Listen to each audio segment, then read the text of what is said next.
Amendment bill নিয়ে এসে সেটাকে কবজা করে সেটাকে গভর্নমেন্টের আন্ডারে নিয়ে আসা বা তার প্রপার্টি যাদের জন্য এটা ওয়াকফ করা হয়েছে তাদের সেই সুযোগ থেকে বঞ্চিত করা, এটা একটা প্রচেষ্টা চলছে।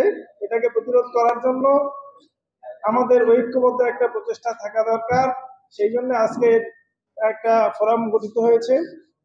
আমি আশা করছি যে আপনাদের সকলের সহযোগিতা এবং সার্বিক সহযোগিতা আমি পাবো। আর যে সকল ফোরাম বা সংগঠনগুলো আছে আমরা চেষ্টা করব তাদেরকে সকলকে জুড়ে নিয়ে ওয়াকফ অ্যামেন্ডমেন্ট বিল বলুন বা আমাদের পশ্চিমবঙ্গে বিশেষ করে ওবিসি সংক্রান্ত যে সমস্যা তৈরি হয়েছে, সংকট তৈরি হয়েছে, এখানে হাইকোর্ট পশ্চিমবঙ্গ সরকারের ওবিসি তালিকাভুক্ত বিশেষ করে মাইনরিটি যারা তারা যে ওবিসি সেটাকে রিজেক্ট করে দিয়েছে, যেটা নিয়ে এখন সুপ্রিম কোর্টে মামলা চলছে।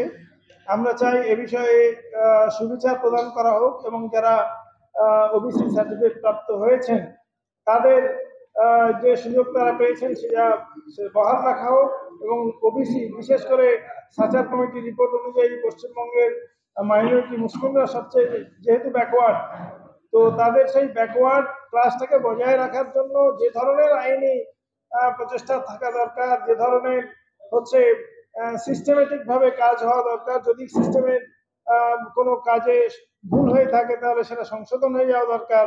রাজ্য সরকার যাতে এ ব্যাপারে সঠিক পদক্ষেপ গ্রহণ করেন, আইনানুগ এবং প্রশাসনিক সমগ্র বিষয়ে মাইনরিটিদের ডেভেলপমেন্টের জন্য ওবিসি সংক্রান্ত যে সংকট তৈরি হয়েছে সেটাকে দূর করার জন্য রাজ্য সরকার যাতে সঠিক পদক্ষেপ গ্রহণ করেন, আমরা আজকে ফোরামের পক্ষ থেকে সে আবেদন জানাচ্ছি এবং সমস্ত গণসংগঠনের কাছে আমাদের আবেদন যে বিষয়টা নিয়ে আপনারা মানুষকে সচেতন করুন, সরকারকে এ বিষয়ে যাতে আমরা প্রেসার ক্রিয়েট করতে পারি সে আন্দোলন আপনারা গড়ে তুলুন। এই যে সম্প্রতি কেন্দ্রীয় সরকার যে ওয়াকফ নিয়ে যে বিল নিয়ে এসেছে, যেটা জয়েন্ট পার্লামেন্টারি কমিটিতে রয়েছে, এই বিষয়টা নিয়ে কি বলবেন? দেখেন, ভারতবর্ষে মুসলমানদের যে ওয়াকফ সম্পত্তি সেটা মুসলিম কমিউনিটিকে ডেভেলপ করার জন্য মুসলমানদের দ্বারা দানকৃত সম্পত্তি। বিভিন্ন কারণে এই প্রপার্টিগুলো ইউটিলাইজ হয়নি, কোথাও কোথাও তা জবরদখল হয়েছে, কোথাও মিসইউজ হচ্ছে।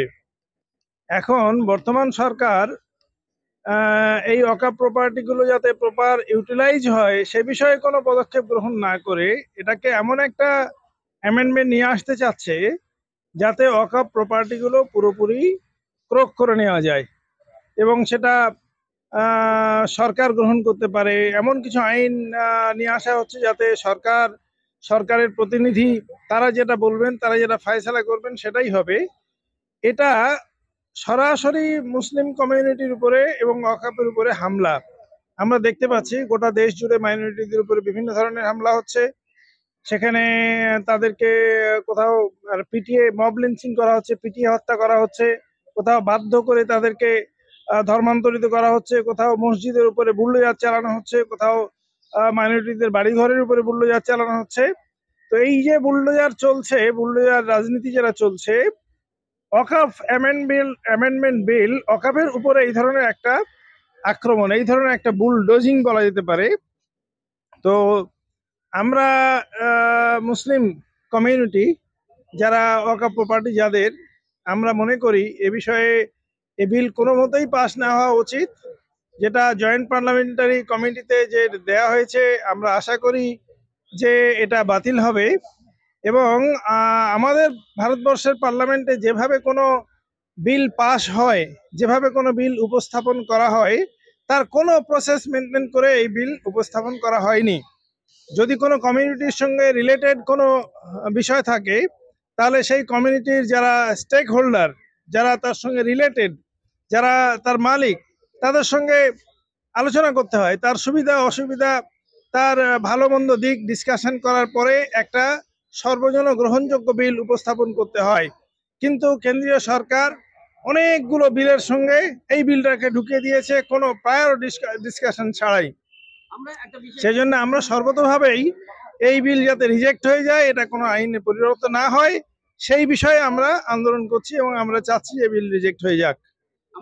আমি যতটুকু পড়াশোনা করে যেটা জানলাম, মূল যেটা থিম সেটা হচ্ছে এতদিন ধরে আমরা দেখলাম যে অকাপ সম্পত্তি অবৈধভাবে দখল হতো, এবার সরকার সেটা আইন তৈরি করে বৈধভাবে দখল করতে চায়। অবৈধভাবে ওয়াকফ প্রপার্টি দখল হওয়াটাও একটা বড় সমস্যা। সেখানে যারা পলিটিক্যাল পাওয়ারে থাকে, রাজনৈতিক ক্ষমতায় থাকে, তাদের যারা হচ্ছে নেতৃত্ব স্থানীয় ব্যক্তি, তারা বিভিন্নভাবে ওয়াকফ প্রপার্টিকে কবজা করে রাখার চেষ্টা করে। তো এইটা চরম অন্যায়। ওয়াকফ প্রপার্টি হচ্ছে লিল্লাহিয়া, আল্লাহর জন্য এটা দানকৃত প্রপার্টি। এই প্রপার্টি থেকে অসহায় মানুষদেরকে মানে উপকার করা হবে, যাদের চিকিৎসা হয় না, যাদের শিক্ষা হয় না, যারা এতিম, যারা অনাথ, যারা বিধবা, তাদেরকে এর পিছনে খরচ করা হবে এবং সামগ্রিক একটা কমিউনিটি ডেভেলপমেন্টের জন্য এই প্রপার্টিগুলো ইউটিলাইজ হওয়ার কথা, কিন্তু সেটা হচ্ছে না। এটা দুর্ভাগ্য। এই জন্য আমাদেরকে কনসাস হতে হবে, আন্দোলন করতে হবে, যাতে প্রত্যেকটা ওয়াকফ প্রপার্টি প্রপারলি ইউটিলাইজ হয়, সে বিষয়ে আমাদের চেষ্টা চালাতে হবে। আপনারা কি উদ্যোগ নিচ্ছেন? আমরা যে কথাগুলো বললাম, এটাই আমাদের উদ্যোগ। আমরা প্রথম কথা হচ্ছে আইনি প্রচেষ্টা, যে পার্লামেন্টারি কমিটিতে যারা আছেন তাদের সঙ্গে, যারা পার্লামেন্টারি কমিটিতে আছেন তাদের সঙ্গে যোগাযোগ করা, তাদের কাছে বিষয়টা উপস্থাপন করা যে মুসলিম কমিউনিটি এই বিলকে কোনো মতেই মেনে নিতে পারবে না, সুতরাং আপনারা এর বিরোধিতা করুন, 1 নম্বর। 2 নম্বর হচ্ছে আমরা মাস মোবিলাইজ করার চেষ্টা করব, আমরা গণ আন্দোলন গড়ে তোলার চেষ্টা, সকলকে সঙ্গে নিয়ে, যেহেতু এটা কমন একটা মাইনরিটিদের সমস্যা, সকলকে সঙ্গে নিয়ে গণ আন্দোলন গড়ে তোলার চেষ্টা করা হবে, যাতে সরকার এই ধরনের কোনো বিল পাস করতে না পারে।